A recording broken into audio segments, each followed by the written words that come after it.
Halo, apa kabar semuanya? Balik lagi di channel Wibu yang paling horor seantero YouTube.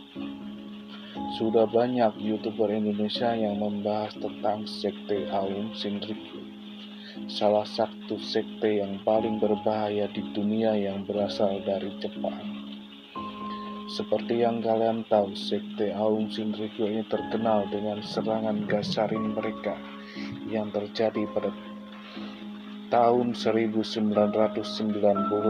di asrama kehakiman kota Matsumoto, prefektur Nagano, dan pada tahun 1995 pada sistem kereta bawah tanah Tokyo. Akan sangat membosankan sekali jika aku membahas hal yang sama, namun karena pada waktu melakukan browsing di internet, aku menemukan sebuah artikel yang berjudul "Apakah kultus Jepang ini pernah meledakkan bom nuklir di gurun Australia?" yang ditulis oleh beberapa media elektronik luar negeri dalam bahasa Inggris. Artikel ini didasarkan pada sebuah peristiwa nyata yang misterius yang terjadi pada tanggal 28 Mei tahun 1993. Tempatnya di sebuah gurun yang bernama Banjalwan, Australia Barat. Di malam itu, sebuah guncangan misterius terdeteksi oleh seismograf sebesar 3,6 hingga 4 skala Richter. Menurut kesaksian para saksi mata yang berada di sekitar lokasi, mereka mengatakan bahwa mereka melihat sebuah kilatan merah dan bola api sebesar bulan yang membubung tinggi ke angkasa. Kemudian ledakan tersebut disusul dengan sebuah gelombang kejut yang menyapu ratusan mil gurun di Australia Barat. Tidak ada laporan korban jiwa maupun kerusakan, sehingga pemerintah Australia pada saat itu mengabaikan peristiwa tersebut. Namun menurut perhitungan para ahli, kekuatan ledakan tersebut setara dengan 170 kali bom tambang terkuat yang pernah digunakan di Australia, atau setara dengan 2000 ton high explosive TNT. Dan bisa dikatakan kekuatan ledakan tersebut setara dengan sebuah bom nuklir kecil yang diletakkan di tengah gurun. Kenapa peristiwa tersebut dikaitkan dengan sekte Aum Shinrikyo? Diketahui pasca kekalahan sekte Aum Shinrikyo pada pemilu Jepang pada tahun 1992, Shoko Asahara ini memerintahkan salah satu penyembahnya yang bernama Toru Toyoda untuk memimpin beberapa orang anggota Aum Shinrikyo ini pergi ke Australia. Di Australia, sekte Aum Shinrikyo ini membeli sebidang tanah seluas 48.000 hektar dan mereka mendirikan 2 buah perusahaan yang bernama Mahaposya Australia Private Limited dan Clarity Investment Private Limited yang bergerak di bidang peternakan domba dan pertambangan uranium. Secara teknis, peternakan domba Aum Shinrikyo ini merupakan sebuah penyamaran dari laboratorium rahasia Aum Shinrikyo yang digunakan untuk melakukan percobaan senjata kimia sebelum digunakan pada serangan gas sarin 1994 dan pada tahun 1995. Sebelum serangan tersebut, Aum Shinrikyo ini menguji coba gas sarin tersebut kepada binatang terlebih dahulu sebelum digunakan untuk manusia. Kenapa Aum Shinrikyo ini memilih menggunakan senjata kimia?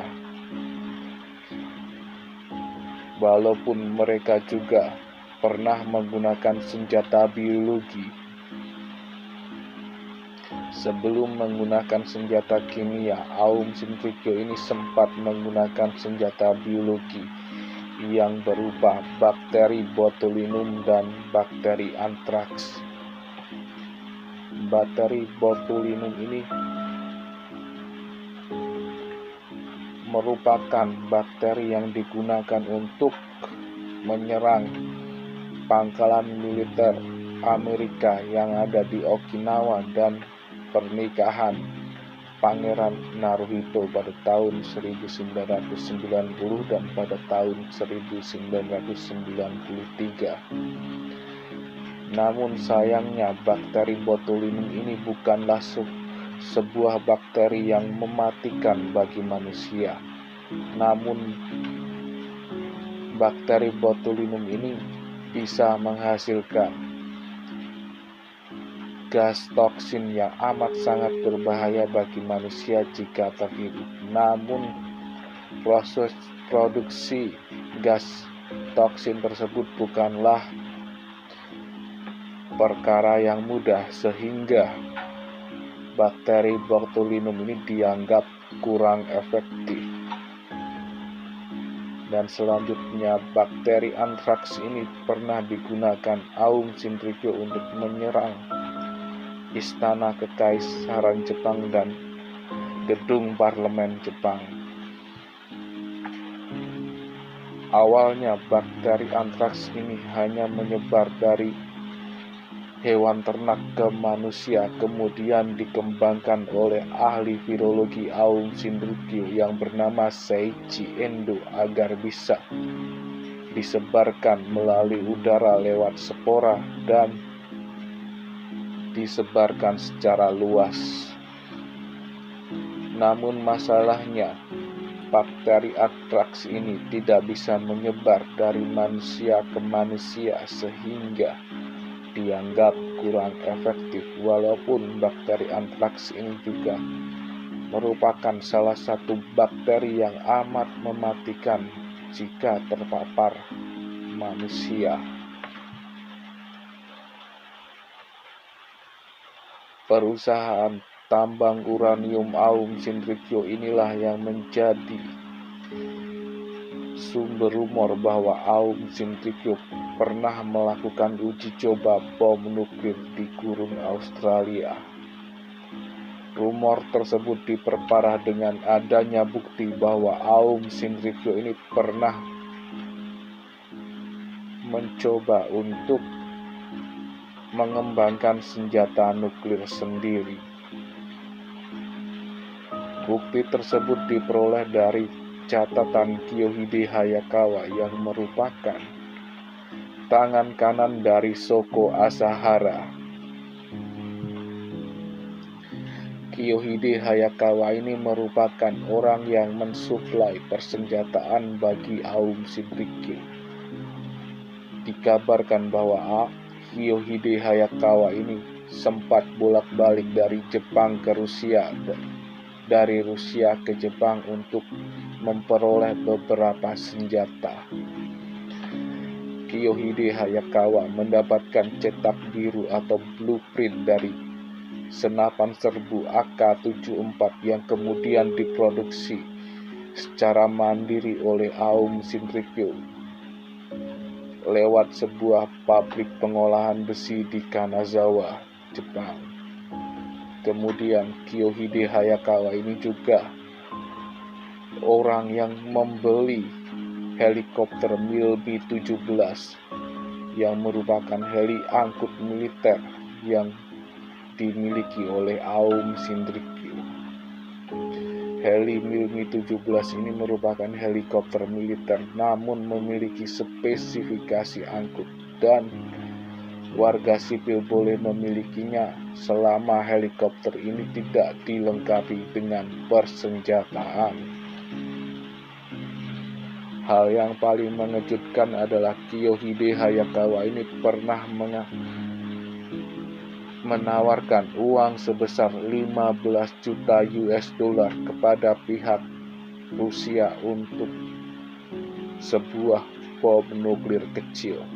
Namun karena mustahilnya untuk menyelundupkan bom nuklir tersebut dari Rusia ke Jepang, maka Aum Shinrikyo ini memilih untuk merekrut 2 orang ilmuwan Uni Soviet untuk membantu mereka mengembangkan bom nuklir di Jepang. Salah satu ilmuwan tersebut bernama Nikolai Basov yang merupakan seorang peraih Nobel di bidang fisika. Rencana pengembangan bom nuklir Aum Shinrikyo ini sempat membuat ketakutan Senat Amerika, karena pada dasarnya Aum Shinrikyo ini bukanlah sebuah negara. Mereka hanya sebuah sekte, dan dikhawatirkan ketika Aum Shinrikyo ini ingin meledakkan bom nuklir yang mereka miliki, Aum Shinrikyo ini tidak memiliki keharusan untuk memberi peringatan terlebih dahulu ataupun memberikan ultimatum terlebih dahulu sehingga dapat meminimalkan korban jiwa seperti yang dilakukan oleh Amerika Serikat pada masa Perang Dunia Kedua. Yang amat ditakutkan bahwa Aum Shinrikyo ini juga tidak memiliki keharusan untuk mengatakan bahwa merekalah yang bertanggung jawab atas peledakan bom nuklir yang mereka miliki. Bahkan Aum Shinrikyo ini bisa saja mengatakan bahwa pelaku peledakan bom nuklir tersebut adalah kelompok lain seperti Seki Gunha maupun Japan Red Army yang memiliki kecenderungan atau ideologi komunis, dan dari awal berdirinya Seki Gunha dan Japan Red Army ini mengangkat senjata untuk melawan pemerintah Jepang. Hal yang paling sangat dikhawatirkan adalah ketika Aum Shinrikyo ini meledakkan bom nuklir mereka untuk menghancurkan fasilitas pembangkit listrik tenaga nuklir. Hal tersebut amat sangat menakutkan dan bisa memperburuk keadaan. Meskipun bom nuklir Aum Shinrikyo tidak sebesar bom nuklir Amerika yang dijatuhkan pada Hiroshima dan Nagasaki, yang berbahaya dari bom nuklir tersebut bukan hanya ledakannya, namun juga efek radiasinya yang mungkin akan diterima oleh masyarakat. Bisa saja Aum Shinrikyo ini karena memiliki helikopter, mereka akan menjatuhkan bom nuklir ini pada jam sibuk seperti yang mereka lakukan saat melakukan serangan gasarin di Tokyo.